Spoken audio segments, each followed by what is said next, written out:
What's up guys? So for today naman, ang next natin gagawin is enclosure para naman sa ant colony na pinaplano kong gawin.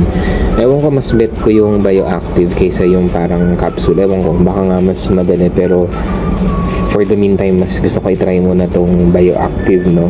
So first thing na gagawin natin, nilagay tayo ng charcoal. So charcoal yan, no? Doon sa ibaba ng enclosure, which is ito yung magiging pinaka drainage material nila. Okay, let's go.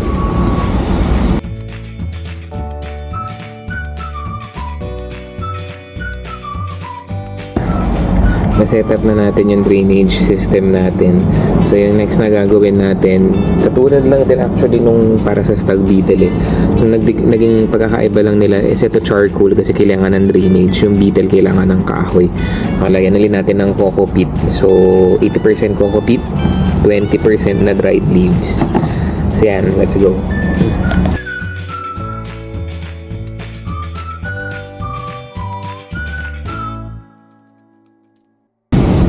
Okay, once matapos na yan, makikita nyo may layers yan ng halaman, ng dahon, iba-iba yung layering yan. So, ending imimiss natin siya. For the meantime, imimiss natin siya ng medyo heavy kasi kailangan mag-culture yung springtails. Yun yung goal na to. Ayan. Buksan ko na nga. So again, imimiss natin siya medyo heavily on this side kasi dito kung gustong mag-thrive yung mga springtails ko. Pero eventually gusto ko rin imiss lahat siya. Kasi ang springtails nagtathrive sa humid na environment. So ayan, uubusan na ako ng tubig, ubusin ko na dyan. Yung next step is lalagay tayo ng dried leaves. So itong dried leaves, ito yung magsisilbing parang pinakataguan ng mga springtails. Ayan.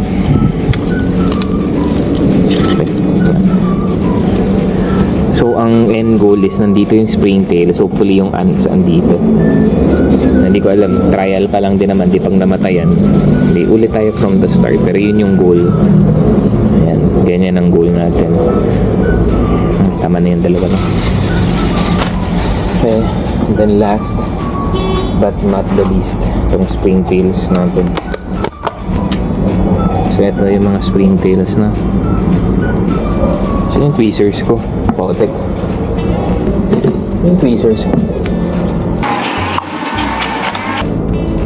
Wala pa yung tweezers ko. Ito. Bunga. Okay. So lagay tayo ng butil ng kanin dito.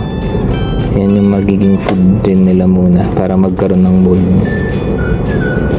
Ayan. Ay, potek ka naman. Sa totoo lang, ayoko tong ano na to. Hirap kumuha. Kaya isa-isa ko kuha. Hirapan ako dito. Ito yung isa ko pang culture. Springtails. Ito nga ba yung kanina ko? Kumaalala. Ayan, tak-tak lang natin yan.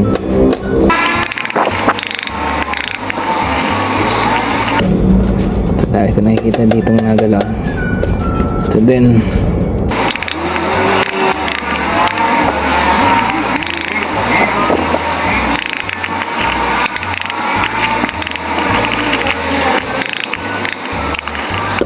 okay na siguro yan.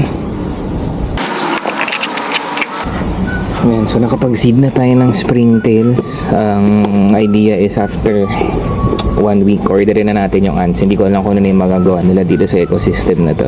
Pero sana maging successful kasi gusto ko talaga bioactive yung setup ko. So stay tuned. Tingnan natin kung ano mangyayari sa aking mga experiment. Thanks for watching. Bye-bye!